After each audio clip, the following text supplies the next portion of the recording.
Badela inqele, imvula namalanga bevala izigingqi ezindleleni, phofu bengenazo nezixhobo ezaneleyo zokuzikhusela. Umatome Manyama neqela labafanyana abali-12 banikezela ngexesha labo ukuvala ezi zigingqi isithuba senyanga.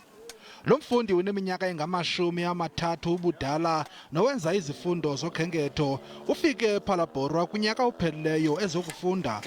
Ngoku unikezela ngexesha lakhe ukuvala iiPotholes kuledolophu.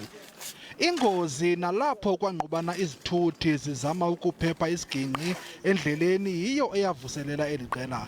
This accident at Wall Street is the one which gave us courage to work on it, because that accident happened in front of us, so we couldn't wait for another accident to happen. Oosomashishini basekuhlaleni nabo baphose umrhaji bangenelela.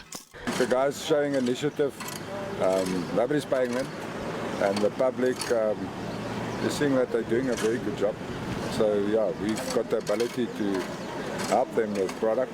Ibhunga lezoshishino laledolophu likhwebe ingcali ukuba zizokunceda olu lutsha ngezakhono. Unemployment in our town for the youth must be 50% plus.